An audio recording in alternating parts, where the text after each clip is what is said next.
ஆண்டவரும் இரட்சகருமாகிய இயேசு கிறிஸ்துவின் இனிய நாமத்தில் உங்கள் யாவருக்கும் அன்பின் வாழ்த்துக்களை தெரிவித்துக் கொள்கிறேன். அருமையான தெய்வ பிள்ளையிலே new day new hope daily devotion மூலமாய் இந்த நாளில் கூட உங்களை சந்திப்பதில் நான் மிகுந்த மகிழ்ச்சி அடைகிறேன். அல்லேலூயா. இன்றைக்கு கூட கர்த்தர் நமக்கு கொடுக்கிற வார்த்தை என்ன? ரோமர் நிருபம் 1:17 கூட வாசிக்க கேட்போம். விசுவாசத்தினாலே நீதிமான் பிழைப்பான் என்று எழுதியிருக்கிறபடியே. ஆமென். அல்லேலூயா. விசுவாசத்தினாலே நீதிமான் பிழைப்பான்.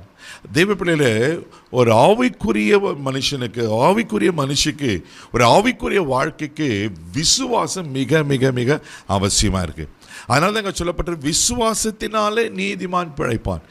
நாம் ரட்சிக்கப்பட்டிருக்கிறோம், ஆண்டவருடைய பிள்ளையாக இருக்கிறோம், நாம் நீதியாய் வாழுகிறோம், பரிசுத்தமாக இருக்கிறோம்.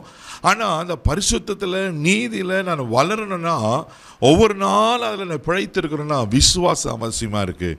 இன்றைக்கி நிறைய பேருக்குள்ள அந்த விசுவாசம் குறைவதுனால தான், அந்த விசுவாசத்தில், அந்த விசுவாச பரீட்சையில் தோற்று போகிறதுனால தான், அந்த விசுவாசம்ன்ற கப்பல் சேதமடைகிறதுனால தான் என்ன ஆகுதுனாக்கா அப்படியே பின்மாற்றத்துக்குள்ளே போகிறாங்க, சோர்ந்து போகிறாங்க.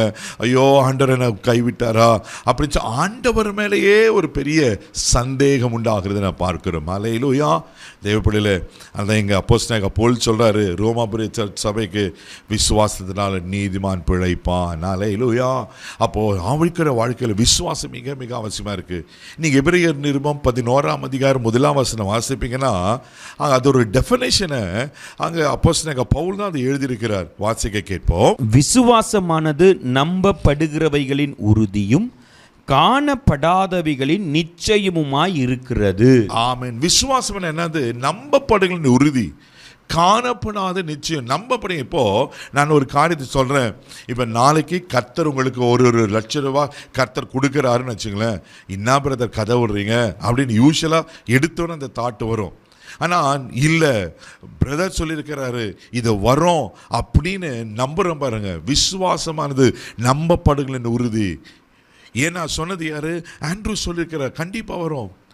காணப்படாத நிச்சயம் அங்கே இல்லை, ஆனாலும் அதை நான் நம்புகிறேன், அது இருக்கு என்று. தெய்வ பிள்ளைகளே, அதுதான் கர்த்தர் சொல்கிற வார்த்தை. ஹல்லேலூயா. ஒருவேளை இல்லாமல் போல இருக்கா, நம்புறதுக்கு ஏதுவில்லாத இருக்கா? அதே ரோமர் 4 வாசிப்போம். ஆபிரகாம் குறித்து ரொம்ப அழகாக இருக்க, நம்பப்படுகிறது ஏதுவில்லாமல் இருந்துச்சோம். ஆனால் ஆபிரகாம் அதை நம்பினார். விசுவாசத்தை, அந்த விசுவாசம் ஒரு நீதியாக எண்ணப்பட்டது.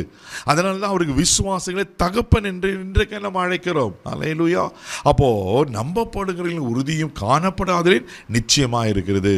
அதே பாருங்க, எபிரேயர் 11:6 வாசிக்கும் போது இப்படியா சொல்லப்பட்டிருக்கு. வாசிக்க கேட்போம். விசுவாசம் இல்லாமல் தேவனுக்கு பிரியமாய் இருப்பது கூடாத காரியம். ஏனென்றால் தேவனிடத்தில் சேருகிறவன் அவர் உண்டு என்றும் அவர் தம்மை தேடுகிறவர்களுக்கு பலன் அளிக்கிறார் என்றும் விசுவாசிக்க வேண்டும். அல்லேலூயா. இதுதாங்க சீக்ரெட். விசுவாசம் இல்லாமல் தேவனுக்கு பிரியமா இருப்பது கூடாத காரியம். நான் அப்போ ஆண்டவர் நேசிக்கிறேன், ஆண்டவர் நம்புறேன் அப்படின்னாக்கா, ஆண்டவர் மேல ரொம்ப பிரியமா இருக்கிறனாக்கா விசுவாசம் கண்டிப்பா இருக்கணும். அல்லேலூயா. அது மாத்திரம் இல்லாமல் அவர் தம்மை தேடலுக்கு பலன் அளிக்கிறார் என்று விசுவாசிக்க வேண்டும். நான் ஆண்டவர் பிள்ளை, நான் ஜெபம் பண்ணிருக்கிறேன், கர்த்தர் எனக்கு கொடுப்பாரு, அவருக்கு சித்தமானது எனக்கு வாய்க்கும், அவர் நாமத்தில் அவர் சித்தத்தின்படி கேட்கும்போது டெஃபரெண்டாக கர்த்தர் கொடுப்பார். தேவப்பிள்ளையில அதுக்கு சாத்தியமே இல்லைனாலும், 1% கூட அதுக்கு வாய்ப்பே இல்லைனாலும், அந்த கர்த்தருடைய வார்த்தையை அந்த ஆண்டவர் சொல்லிட்டாரு, அது செய்வேன்னு சொல்லியிருக்கிறார், கொடுப்பேன்னு சொல்லியிருக்கிறார்.